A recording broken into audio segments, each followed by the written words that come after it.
नमस्कार, मैं तिलोकाराम व्याख्याता आप सभी का इस YouTube चैनल में हार्दिक स्वागत करता हूं। आज हम कक्षा 10 सामाजिक विज्ञान विषय में छठे पाठ केंद्र सरकार में न्यायपालिका टॉपिक का अध्ययन करेंगे। आइए शुरुआत करते हैं। सरकार का तीसरा अंग न्यायपालिका है और सरकार के दो अन्य अंग है व्यवस्थापिका एवं कार्यपालिका, जिनका हमने पूर्व में अध्ययन किया है। सर्वप्रथम हम देखते हैं सर्वोच्च न्यायालय का गठन। नंबर 1 है न्यायाधीशों की संख्या। मूल रूप में सर्वोच्च न्यायालय के लिए एक मुख्य न्यायाधीश तथा 7 अन्य न्यायाधीशों की व्यवस्था की गई थी। कुल कितने न्यायाधीशों की व्यवस्था की गई थी? 8। और संविधान के द्वारा सर्वोच्च न्यायालय के न्यायाधीशों की संख्या, सर्वोच्च न्यायालय का क्षेत्राधिकार, न्यायाधीशों के वेतन या सेवा शर्तें निश्चित करने का अधिकार संसद को दिया गया था। और यानी संविधान के द्वारा सर्वोच्च न्यायालय के जो न्यायाधीश है उनकी संख्या, सर्वोच्च न्यायालय का क्षेत्राधिकार, न्यायाधीशों के वेतन और उनके लिए सेवा शर्तें निश्चित करने का अधिकार किसको दिया गया था? संसद को। आगे अपने देखते हैं 2008 में मुख्य न्यायाधीश सहित न्यायाधीशों की संख्या 31 कर दी गई। 2008 में यह संख्या कितनी कर दी गई है? 31। और वर्तमान में यह संख्या है 34। 33 प्लस 1 यानी कुल कितने हैं? 34। आगे अपने देखते हैं सर्वोच्च न्यायालय के न्यायाधीशों की नियुक्ति भारत का राष्ट्रपति करता है। सर्वोच्च न्यायालय के न्यायाधीशों की नियुक्ति कौन करता है? भारत का राष्ट्रपति करता है। भारत के प्रमुख न्यायाधीश की नियुक्ति के संबंध में राष्ट्रपति सर्वोच्च न्यायालय अथवा उच्च न्यायालय के ऐसे अन्य न्यायाधीश से परामर्श लेता है जिनसे वह इस संबंध में परामर्श लेना आवश्यक समझता है। यानी भारत के प्रमुख न्यायाधीश की नियुक्ति के संबंध में राष्ट्रपति सर्वोच्च न्यायालय अथवा उच्च न्यायालय के ऐसे अन्य न्यायाधीशों से परामर्श लेता है जिनसे वह इस संबंध में परामर्श लेना यानी आवश्यक समझता है। वर्तमान में सर्वोच्च न्यायालय व उच्च न्यायालय में न्यायाधीशों की नियुक्ति कॉलेजियम व्यवस्था से की जाती है। किस व्यवस्था से की जाती है बच्चों? कॉलेजियम व्यवस्था से। आगे अपने देखेंगे कि कॉलेजियम व्यवस्था क्या है। आइए देखते हैं। जिसके अनुसार यानी कॉलेजियम व्यवस्था के अनुसार सर्वोच्च न्यायालय के मुख्य न्यायाधीश व 4 वरिष्ठतम न्यायाधीश का एक समूह राष्ट्रपति को नाम प्रस्तावित करते हैं व राष्ट्रपति इन्हीं नामों में से न्यायाधीशों की नियुक्ति करते हैं। यानी कॉलेजियम व्यवस्था में एक तो सर्वोच्च न्यायालय का मुख्य न्यायाधीश और 4 होते हैं वरिष्ठतम न्यायाधीश। इनका एक समूह होता है और ये समूह राष्ट्रपति को एक नामों की सूची सौंपता है और उसी सूची में से राष्ट्रपति न्यायाधीशों की नियुक्ति करते हैं। समझ गए? तो वर्तमान में कॉलेजियम व्यवस्था की गई है जो राष्ट्रपति को सिफारिश करती है या नामों की सूची प्रस्तावित करते हैं। आगे अपने देखते हैं न्यायाधीशों की योग्यताएं। न्यायाधीशों के लिए क्या क्या योग्यताएं होनी चाहिए। सर्वोच्च न्यायालय के न्यायाधीशों में निम्नलिखित योग्यताओं का होना आवश्यक है।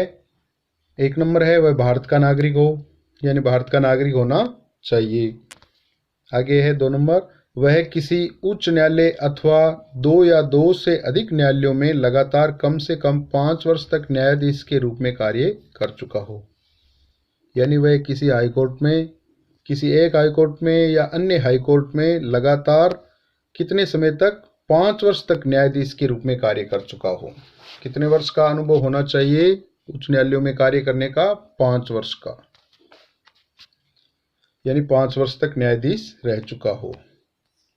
या किसी उच्च न्यायालय या न्यायालयों में लगातार 10 वर्ष तक अधिवक्ता यानी एडवोकेट रह चुका हो। यानी 5 वर्ष तक न्यायाधीश रहना जरूरी है, अथवा किसी उच्च न्यायालय या न्यायालयों में लगातार 10 वर्ष तक अधिवक्ता या एडवोकेट रह चुका हो। या राष्ट्रपति की दृष्टि में कानून का उच्च कोटि का ज्ञाता हो। यानी राष्ट्रपति की दृष्टि में, राष्ट्रपति की नज़र में कानून का बहुत अच्छा जानकार हो, उच्च कोटि का ज्ञाता हो। तो ये न्यायाधीश के लिए योग्यताएं होनी जरूरी है। आगे अपने देखते हैं कार्यपालिका तथा महाभियोग। साधारणतया सर्वोच्च न्यायालय का प्रत्येक न्यायाधीश 65 वर्ष की आयु तक अपने पद पर आसीन रह सकता है। यानी साधारणतया सर्वोच्च न्यायालय का प्रत्येक न्यायाधीश कितने वर्ष की आयु तक अपने पद पर रह सकता है? 65 वर्ष की आयु तक। इस अवस्था के पूर्व वह स्वयं त्याग पत्र दे सकता है या सिद्ध कदाचार अथवा असमर्थता के कारण संसद के द्वारा न्यायाधीश को उसके पद से हटाया जा सकता है। यानी 65 वर्ष की आयु तक साधारणतया रह सकता है और इससे पहले वह स्वयं त्याग पत्र देके हट सकता है, या फिर सिद्ध कदाचार यानी आरोप लगने पर अथवा असमर्थता की स्थिति के कारण और संसद के द्वारा न्यायाधीश को उसके पद से हटाया जा सकता है। यानी किसी प्रकार का आरोप लगने पर किस प्रकार हटाया जा सकता है, ये देखते हैं प्रक्रिया। यदि संसद के दोनों सदन अलग अलग अपने कुल सदस्यों के 2/3 बहुमत से इसको अयोग्य या आपत्तिजनक आचरण करने वाला प्रमाणित कर देते हैं। यानी किसी न्यायाधीश को संसद के दोनों सदन, लोकसभा एवं राज्यसभा, अपने अलग अलग कुल सदस्यों के 2/3 बहुमत से यानी किसी न्यायाधीश को अयोग्य या आपत्तिजनक आचरण करने वाला प्रमाणित कर देते हैं, तो भारत के राष्ट्रपति आदेश से उस न्यायाधीश को अपने पद से हटना होगा। यानी आरोप सिद्ध हो जाता है, 2/3 बहुमत से दोनों सदन संसद के हैं, वो प्रस्ताव पास कर देते हैं, तो भारत के राष्ट्रपति के आदेश से उस न्यायाधीश को अपने पद से हटना होगा। आगे अपने देखते हैं वेतन भत्ते एवं अन्य सुविधाएं क्या क्या मिलती है। मुख्य न्यायाधीश को 1 लाख रुपए मासिक तथा अन्य न्यायाधीशों को 90,000 रुपये मासिक वेतन मिलता है। कितना मासिक वेतन है? 1 लाख रुपए और अन्य न्यायाधीशों का है 90,000। वर्तमान में बढ़ा करके मुख्य न्यायाधीश का क्रमशः 2,80,000 रुपये एवं अन्य न्यायाधीशों का 2,50,000 रुपये मासिक वेतन कर दिया गया है। न्यायाधीशों के लिए पेंशन व सेवानिवृत्ति पेंशन यानी ग्रेच्युटी की व्यवस्था भी है। या न्यायाधीशों के लिए पेंशन व सेवानिवृत्ति पेंशन यानी ग्रेच्युटी की व्यवस्था की गई है। वेतन एवं भत्ते समय समय पर संशोधित होते हैं, यानी समय समय पर इनमें बदलाव या बढ़ाए जाते हैं। आगे अपने देखते हैं उन्मुक्तियां। न्यायाधीशों को अपने सभी कार्यों व निर्णयों के लिए आलोचना से मुक्ति प्रदान की गई है।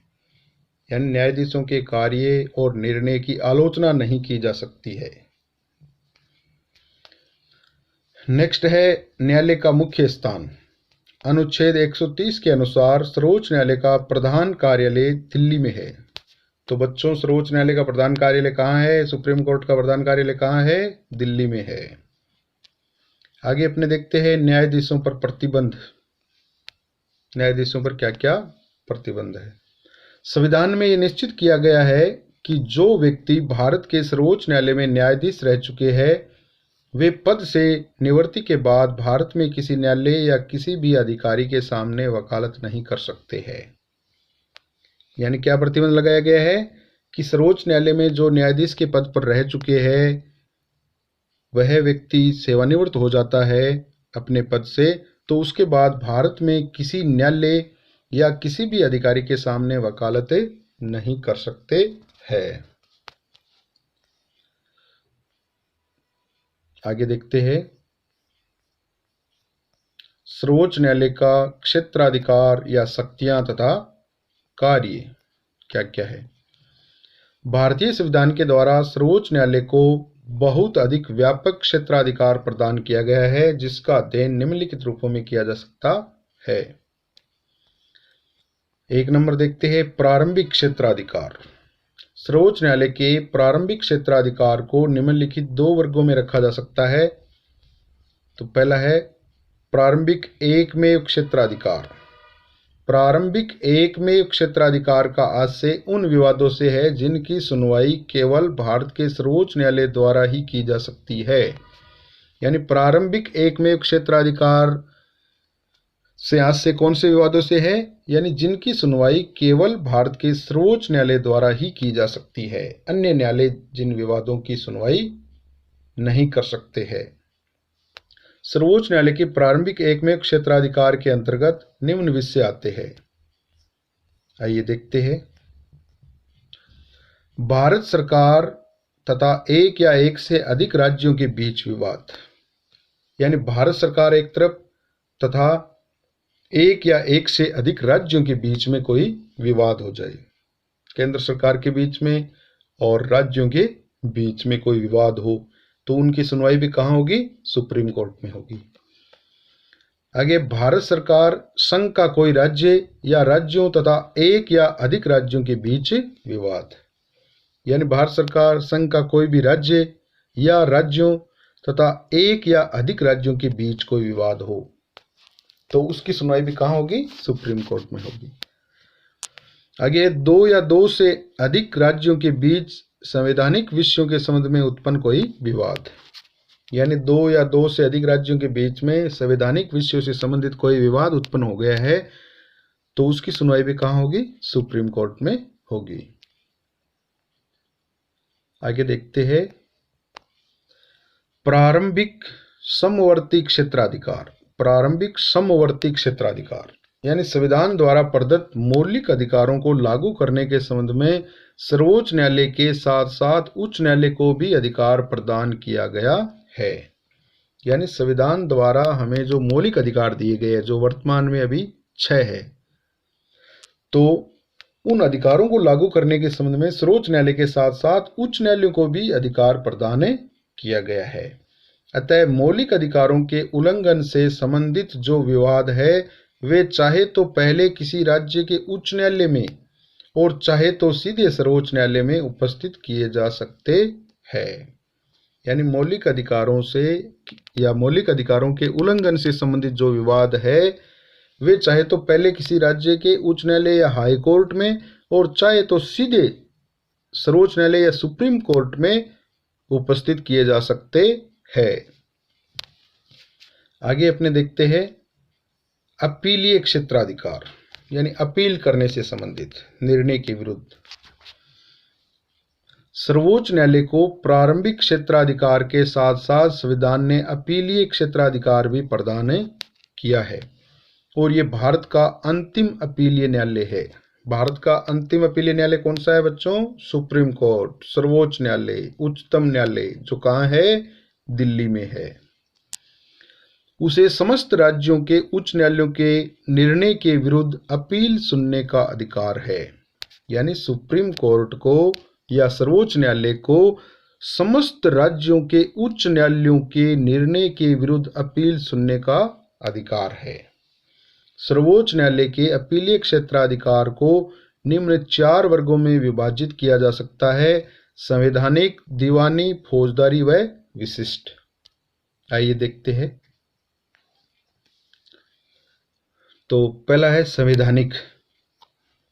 संविधान के अनुच्छेद 132 के अनुसार यदि उच्च न्यायालय ये प्रमाणित कर दे कि विवाद में संविधान की व्याख्या से संबंधित कानून का कोई महत्वपूर्ण प्रश्न निहित है तो उच्च न्यायालय के निर्णय की अपील सर्वोच्च न्यायालय में भी की जा सकती है।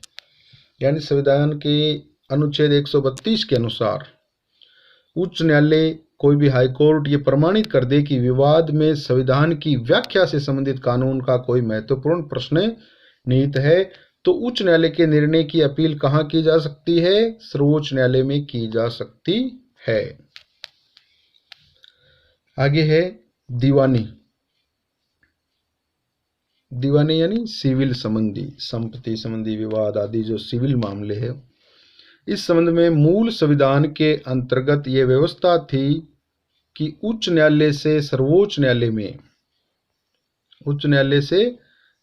न्यायालय में केवल ऐसे ही दीवानी विवादों की अपील की जा सकती थी जिसमें विवादग्रस्त राशि 20,000 रुपये से अधिक हो। यानी राशि, विवादग्रस्त राशि है वो कितने रुपए से अधिक हो? 20,000 रुपये से अधिक हो। किंतु 1973 में हुए 30वें संविधान संशोधन द्वारा अनुच्छेद 133 को संशोधन कर उक्त धनराशि की सीमा 20,000 हटाते हुए अब ये निश्चित किया गया है कि सभी दीवानी विवादों की अपील सर्वोच्च न्यायालय में की जा सकेगी। यानी अब इस राशि की जो सीमा थी इसको हटा दिया गया है और अब यह निश्चित किया गया है कि सभी दीवानी या सिविल विवाद है उनकी अपील सर्वोच्च न्यायालय में की जा सकेगी। आगे देखते हैं फौजदारी या आपराधिक श्रेणी के चोरी, डकैती, बलात्कार, इससे संबंधित फौजदारी। फौजदारी के क्षेत्र में उन विवादों में उच्च न्यायालयों के निर्णय के विरुद्ध सर्वोच्च न्यायालय में अपील की जा सकती है, जिनमें एक नंबर है, उच्च न्यायालय ने नीचे के न्यायालय के ऐसे किसी निर्णय को रद्द करके अभियुक्त को मृत्युदंड दे दिया हो जिसमें नीचे के न्यायालय ने अभियुक्त को अपराध मुक्त कर दिया था। यानी किसी उच्च न्यायालय ने नीचे के न्यायालय के ऐसे निर्णय को रद्द कर दिया जिसमें अभियुक्त को मृत्युदंड भी दे दिया और जिसमें उच्च न्यायालय ने अभियुक्त को अपराध मुक्त कर दिया था। यानी नीचे के न्यायालय ने अभियुक्त को अपराध मुक्त कर दिया था और उस अभियुक्त को उच्च न्यायालय ने मृत्युदंड दे दिया हो, तो इसके विरुद्ध अपील है वो सर्वोच्च न्यायालय में की जा सकेगी या की जा सकती है। 2 नंबर है, उच्च न्यायालय ने नीचे के न्यायालय में चल रहे किसी विवाद को अपने यहां लेकर अभियुक्त को मृत्युदंड दे दिया हो। यानी किसी उच्च न्यायालय ने नीचे के न्यायालयों में चल रहे किसी विवाद को अपने यहां मंगवाकर या अपने यहां लेकर के अभियुक्त को मृत्युदंड दे दिया हो, तो ऐसे मामले की अपील भी सर्वोच्च न्यायालय में की जा सकती है। 3 नंबर है, उच्च न्यायालय ये प्रमाणित कर दे कि मामला सर्वोच्च न्यायालय में अपील के योग्य है। और कोई उच्च न्यायालय ये प्रमाणित कर देता है कि मामला सर्वोच्च न्यायालय में अपील के योग्य है, तो उस मामले की अपील भी सर्वोच्च न्यायालय में की जा सकती है। आगे है विशिष्ट। कुछ ऐसे मामले हो सकते हैं जो उपर्युक्त श्रेणी में नहीं आते, लेकिन जिनमें सर्वोच्च न्यायालय का हस्तक्षेप आवश्यक हो सकता है।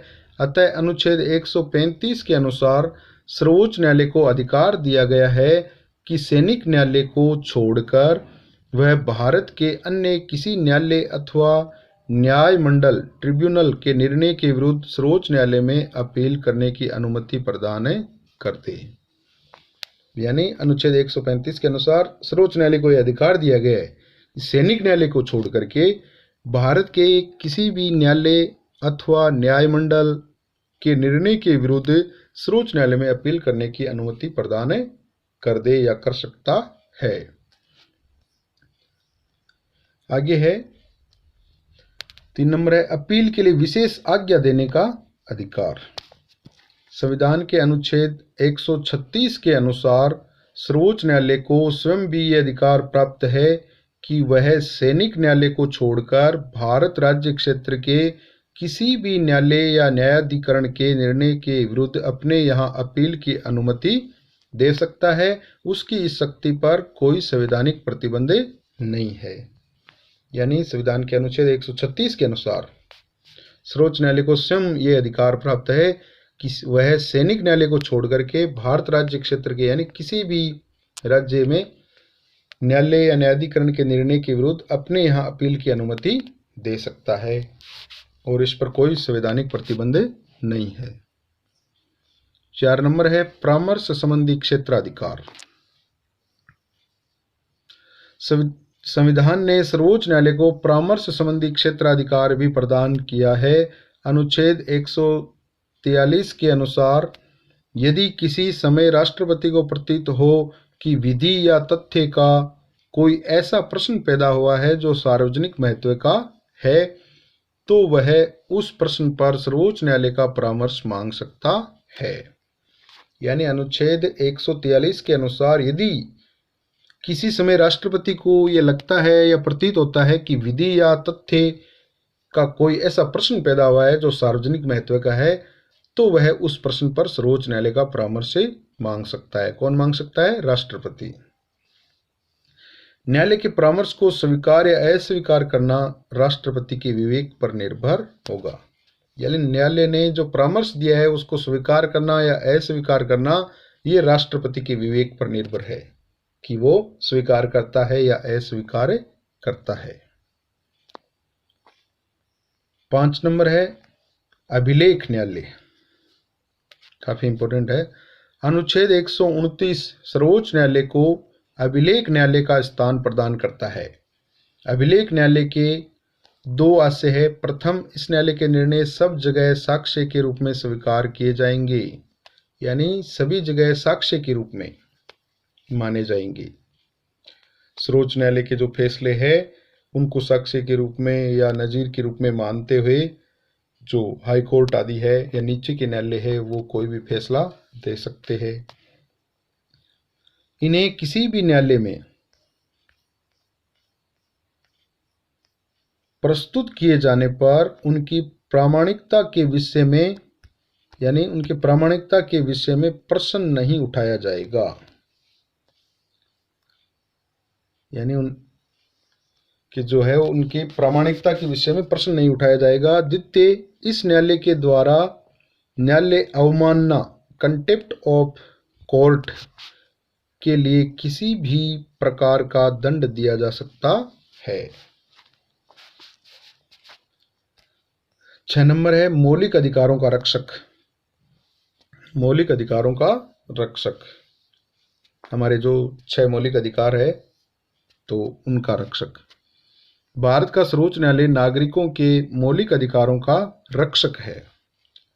न्यायालय मौलिक अधिकारों को लागू करने के लिए बंदी प्रत्यक्षीकरण, परमादेश, प्रतिषेध, अधिकार परीक्षा और उत्प्रेषण के लेख जारी कर सकता है, यानी ये विभिन्न प्रकार की रिट जारी कर सकता है।